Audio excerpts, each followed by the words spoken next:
What's going on, guys? How is everybody doing tonight? I'm excited. So I'm going to welcome you guys in. I promise I won't be on here long because I know I was kind of long-winded yesterday. And um, it was just one of those reflective moments. And I think I shared on the video yesterday about survival being a responsibility and why that's important to me. So I don't want to linger and belabor that subject matter tonight, but I do want to talk about celebration and why that's important as well. So as you guys come on in, feel free to share the video out, invite some other people in to join the conversation. Like I said, I promise I won't be on here for 30 minutes again like I was yesterday. But so yesterday we talked, what's going on, Hassan? Hey, Philip, Marvin. Yesterday we talked about survival being a responsibility, and was a very, very serious video. As you know, that was the anniversary of my domestic violence incident, my life lesson, so to speak. And so on that day, every year, as I shared in the video yesterday, I always get very reflective, right? I like to meditate that day. I like to think that day. I like to reflect back. But today is the day that really gets me excited. And it gets me excited because it's the day I get to celebrate. And this is the day that represents 6 years ago, the day that I learned to tell my story. It's the day that I learned one of the most important lessons in my life, and that so many times we get looked over and we don't get our needs met. We don't get what we need in order to be able to heal and to recover because we don't use our voice. And this date, April 18th, is the anniversary of the day that I sold out to my happiness. It's the day that I learned to tell my story because I had to go to the ER that morning. And I mean, I must have told my story about what happened, why I couldn't move my neck, and why my face was all busted up, at least 18 or 19 times in the ER. And they make you talk to the police and the social workers and the front desk attendants and all these people. And so I just remember feeling so humiliated when I walked into that ER that day. And I was embarrassed. I was in incredible pain. I really just wanted to I hate now looking back to say I wanted to die, but that's kind of how I felt. Like that's how low mentally and emotionally and spiritually I was. I was just on the verge of just a breakdown. And so I ended up telling my story all these different times. And then from there, I went to the courthouse, and I walked into the courthouse to get a restraining order. And I thought, naively enough, that I could just go in and talk to the judge, explain what happened. Didn't really understand what the process was. So I filled out my appropriate paperwork. I waited my allotted time to see the judge. And when it was my time to go in and see the judge, it was an open courtroom. And there was probably about 40 to 45 people in that courtroom that day. And mind you, I'm still black and blue, like one eye is still swollen shut. My clothes are like disheveled because I just wasn't put together. Like it was all I could do to make it to the ER. It was all I could do to make it to the courthouse that day. And so I'm going in there. I'm trying to get this restraining order, and I stand up in front of. They call my name, so I stand up in front of these 40 plus people, these strangers, and I don't know how many of y'all have been in a courtroom. I didn't really have a whole lot of experience in that realm, so I'm probably, I don't know, 15, 20 feet from the judge, and he's sitting up on his little judge bench or whatever, kind of like people's court type of thing. And he asked me some questions. He said, what happened? And so I had to go through the events in front of these 40 people that I don't know standing behind me, telling this strange man whom I've never met, while this lady who I don't know is typing everything I say. And I'm just thinking, it's on the freaking paper. I had to write it on the paper. Can't you just read from the paper? Why do I have to do this? But here's what I want. This is why I celebrate. Because that was the day that I learned to tell my story. And I learned to tell my story in a way that explains what happened, but doesn't blame the person. And so when I went into the courtroom that day, I was angry, I was hurt, I was embarrassed, I was humiliated, I was all those negative things. But what I had realized in the mirror the night before was, like I shared on my video yesterday, that something good will come out of this event. Something good will come out of this event. And so when I learned to tell my story, to explain the events without placing blame, I learned it from a perspective of, this is how I get my needs met. And oftentimes people approach things from a, let me point the finger, let me place blame, versus being able to truly communicate your story to say, these are the needs that I need to have met. How do I best communicate my story and get my needs met? Hang on one second. Beeping. Somebody's beeping in. Okay, sorry about that. So you're like, how do I get my needs met? And I didn't even realize it at the time, you guys. I swear to you, I didn't realize it. And after that, that was like, I walked out of the courthouse and I felt freaking liberated. I had my restraining order. And this isn't about what restraining orders do or don't do. I'm not here to debate that with you. But the fact that I was able to tell my story to 15 or 20 people at the hospital, come here, tell my story in order to get my needs met, and then walk out with what I had set out to obtain that day. And it was for the very first time. And one of my keynotes is Voiceless to Victorious, and that was a key point where I used my voice. And one of the things I was talking about in the video yesterday is, we all have to raise our voices about domestic violence, about getting our needs met. Even if it's not about toxic relationships or whatever, you have to raise your voice. You have to speak up. You have to be able to communicate. And so you guys are probably like, well, okay, we get it, Mars. Why is this important to us? It's important because when I shared on the video yesterday that survival is a responsibility, and my choice has been to go back because I feel like that is my responsibility, that was why I was brought through the experience. And being able to learn those lessons is so important. And so much stuff happens when we're going through crap that it's easy to focus on the woe is me. It's super easy to focus on the why did this happen? Why me? Is there, and start really questioning God. Why me? I mean, to me, that's the deepest depths of despair, when we start questioning the higher power, right? And so, and I know that because I was there. I've been there, done that. But I also have the testimony. And that's what I want people to see, is that when you can begin to take some of the emotion out of highly emotional and emotionally charged situations, you can better advocate for yourself. And so I go back and I feel that survival is a responsibility, so that I can help other people, especially women, learn to do that. You know, I was saying yesterday, like, no woman left behind. That's the goal. Like, yeah, I'm straight. I could celebrate every single day, be like, I'm good. I did my work. I'm healed, healthy, happy, and whole. I sold out to my happiness. I live life on Mars. All of that. I'm straight. I have no obligation to anyone. But I have a responsibility to my Father.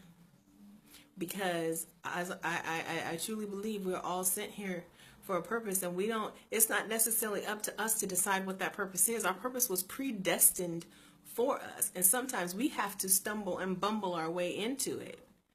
And so this experience, domestic violence, this is why I celebrate. And I tell people when I deliver keynotes, like, domestic violence saved my life, not from a standpoint of what it did or didn't do, but from a standpoint of the fact that I was forced into change. And sometimes, and this was my experience, sometimes you won't change until staying the same is scarier. And that was my experience. I knew I couldn't stay the same. Like, I really knew if I picked relationships the way I had been picking relationships, I'd end up dead. The next relationship probably would have been the last one. More scary was that I would go back to my abuser. It was terrifying to me. Because I shared in the video yesterday, but the whole time he beat me, he said, "You'll always love me. I told you I told you you'll always be my girl. I love you, you love me, you'll always love me. It doesn't matter what happens. It doesn't matter." Basically, he's like, it doesn't matter what I do. No matter what, you'll still love me. And that was so freaking terrifying to me that I was forced to change. And that is how domestic violence saved my life. That is why I celebrate. Learning to tell my story is why I celebrate. And I celebrate that because it allows me to go back. It allows me to absolve, not absolve, but it allows me to fulfill my responsibility. I feel like I have this responsibility to women to be able to just, if I could just give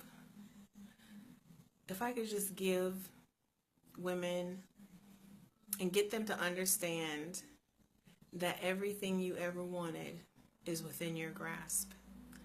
Every single thing you desire is within your grasp. But you have to believe it, and you have to embody certain strategies, and there are things that you have to do.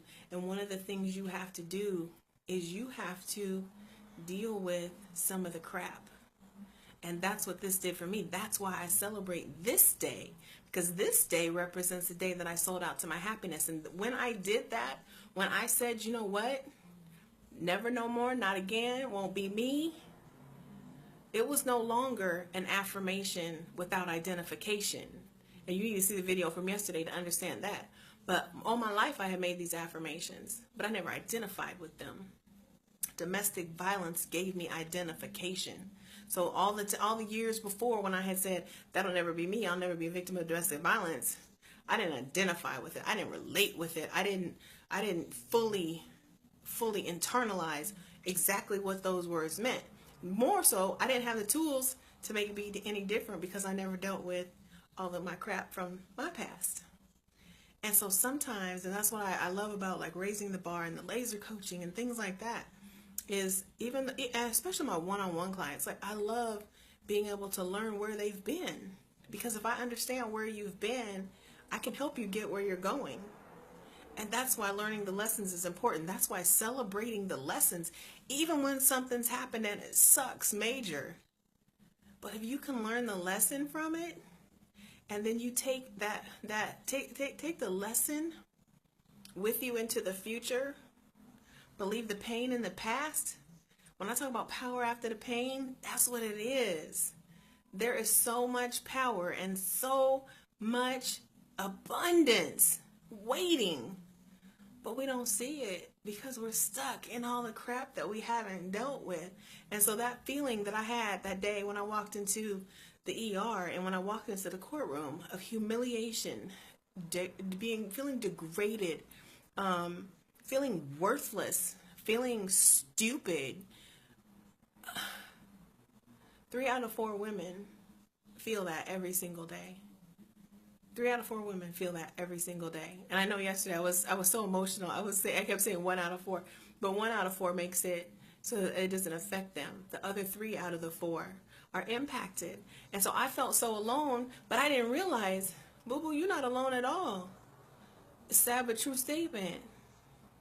You in mad crazy company, because too many people, too many women, too many men, too many children are traumatized by domestic violence. And so I celebrate the lessons because I know that because I dealt with the crap, and now I have the tools and the strategies in my toolbox to ensure that I never ever have to deal with making decisions that way. I've changed my thinking, I've changed my habits. Then I know, like, I don't have to worry about that anymore. That's my identification, right? I've identified with it. I know where I'm going. I know how to get there. So now when I make an affirmation, it means something. I shared yesterday, affirmation without identification is worthless. That's what I have been doing. Empty, worthless affirmations every single day because I didn't have a strategy. I didn't have identification to say, how does this apply to me, and how do I apply this to my life, and how do I take those applications and move forward and create something and put something in place to make sure that I don't make the same mistakes over and over and over and over and over and over again. I needed to end the pathology of abuse that was in my family. I needed to do something different. And that's what this day did for me. That's what standing up in that courthouse in front of 40 plus strangers, telling my story about how I had just been beaten and held hostage in my home the night before. That's what that did to me. That's what learning how to tell my story without blaming the situation or blaming the people in the situation, but to tell my story from a standpoint of advocation, of being able to advocate for my needs. If I can advocate for my needs, I can advocate for my neighbor. I can advocate for my sister. I can advocate for my coworker, for my daughter. 3 out of 4 women. I can advocate for them. That's why I go back. That's why survival is my responsibility. That's why I feel that way. That's why I'm passionate about it. You understand? It's not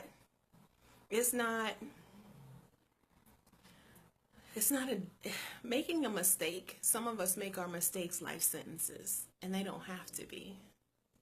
That's why I celebrate lessons, because I know that when you learn from the lesson, that doesn't have, the mistake doesn't have to be a life sentence anymore. You're free. It's so freeing. But the secrecy and the humiliation and all of those things, that holds you hostage. It keeps you in bondage to the pain. You bound to your past. You are bound to the people and the places and the things that brought you so much heartache because you haven't dealt with the crap. And when I talk about dealing with the crap, you need to get clarity. Like, where did this all come from? And now that I know where this came from and I know how I got there, do I have appropriate response? You know, how do I respond going forward? I can't be reactionary. I have to be responsive. So how do I prepare myself for how I will behave in the future? I need a good response. I need my clarity. I need my response. I need to be accountable to myself. I need to take action. I need to hold myself as accountable as I would a client for my changes. And then the final thing, like, prayer changes things. It changes things. And if y'all don't believe me, it's because you're not trying it. And I don't pray for stuff. I don't pray for material things. You know what I pray for? And I've shared this I don't know how many times. I pray for discernment. And I pray for wisdom. And if I have discernment and I have wisdom and I have my pops above, if I got his support, that's all I need. I need God's love and support. I need discernment and I need wisdom. Because once I have the discernment, I can see. That's where I get my clarity from, that discernment, seeing the BS, seeing who's trying to play monkey games. So I got my discernment, and then from that discernment, I can apply those lessons, and that's what translates into wisdom. That's why wisdom is one of the star power pillars, because it's so important to changing your life. So that's my message. So celebrate the lessons. Don't get hung up on the pain. Don't get hung up on the story. Take the lessons and create and reframe the story for your own success and your own happiness. And that's why I go back, so I can help other people do that. So no woman left behind. Like, that's such a beautiful thing, because I know that difference waiting. Like, it's out there. You got to do your work. You got to go for it. So that's my message for tonight. And tomorrow we will be back with 30 books in 30 weeks. But I did need to take these 2 days to focus on something that was extremely important to me and so many other women. I love you all. Thank you so much for everyone's support, the inboxes that I've gotten, the messages, the texts, all that stuff. I appreciate y'all's support. Raise your voice. Don't just inbox your support. Raise your voice, share videos, share comments, post them, share them. It's going to take, they say it takes a village to raise a child. It takes a village to heal the community too. And so one voice, one soul voice, one lone voice. Hey Gregory, what's going on? What's up, Dinga?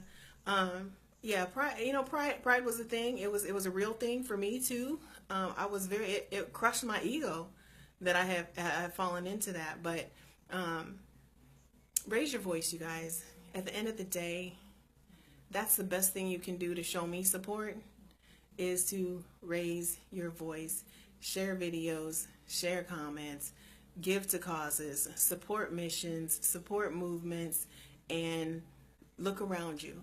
3 out of 4 women, and I shared yesterday on the video, if you have a daughter, she has a sleepover with 3 of her friends, know that 3 out of 4 of those little girls are going to succumb to some sort of violent trauma against them at some point in their life from somebody that they feel that they trust and love. So that's my message. Celebrate the lessons. I love you all so much. Have a great night, and I'll be back tomorrow with 30 books in 30 weeks.